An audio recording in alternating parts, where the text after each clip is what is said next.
माजी मंत्री आमदार राजेश टोपे यांनी काल जालना जिल्हाधिकारी डॉक्टर श्रीकृष्ण पांचाळ यांची भेट घेऊन नुकसानग्रस्त फळबागांना अनुदान द्यायची तसेच दुष्काळी उपाययोजना करण्याची मागणी केली आहे। जालना जिल्ह्यातील सर्वच तालुक्यांमध्ये भीषण पाणी टंचाई असून पाण्यासाठी नागरिकांना भटकंती करावी लागते।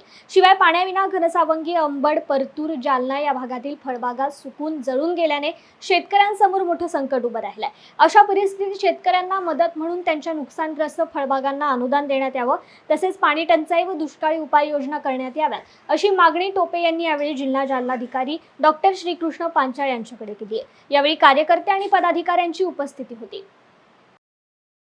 आज आम्ही सर्वजण या ठिकाणी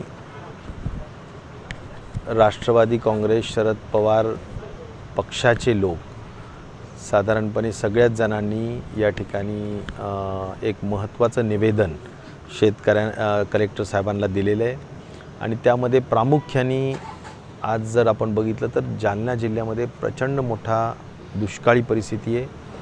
आपल्याला सगळ्यांनाच माहिती आहे की पाण्याचे टँकर्स शेकड्यांनी या ठिकाणी चालू आहेत। ज्यावेळी गावात प्यायला पाणी नाही आहे आणि परिसरातून लांबून पाणी आणतात त्यावेळी कुठल्याच पिकाला आता पाणी राहिलेलं नाही, कुठल्या विहिरीमध्ये थेंबभरसुद्धा पाणी राहिलेलं नाही।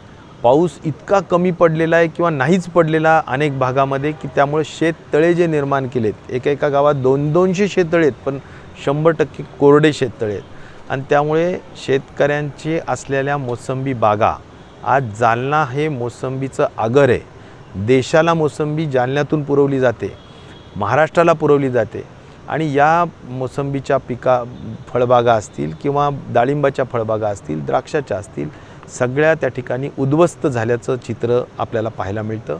मी स्वतः मोठ्या संख्येने अनेक शेतांमध्ये जाऊन आलो, प्रत्यक्ष पाहिलं। टोटल मोसंबीच्या बागा जळाल्यात, अनेकांनी काढून टाकल्यात, अनेक जणांनी काढण्याच्या तयारीत आहेत आणि आत्ता ज्यांच्याजवळ थोडंफार पाणी असेल त्यांनासुद्धा एवढा खर्च पेलवू शकत नाही, कारण त्यांना टँकरनी पाणी घालणं हे त्या ठिकाणी परवडत नाही आहे, कारण पावसाचा गॅप खूप मोठा झाला आहे। म्हणून आम्ही असं निवेदन दिलं आहे की शासनाने ताबडतोबीनं पंचनामे करावेत, नुकसान भरपाई द्यावी आणि ज्या काही बागा आता थोड्याफार शिल्लक असतील तर त्यांना जगवण्यासाठी मागे जसं आदरणीय शरद पवार साहेब कृषी मंत्री असताना हेक्टरी 60,000 रुपये दिलं होतं, आता ते त्याला 2012ला दिलं होतं, ते आता मात्र किमान 1 लाख रुपये हेक्टरी फळबागा जगवण्यासाठी त्या ठिकाणी दिलं पाहिजे। मग त्यात पाणी असेल, पाणी टाकण्याचा विषय असेल, मल्चिंग पेपर टाकण्याचा विषय असेल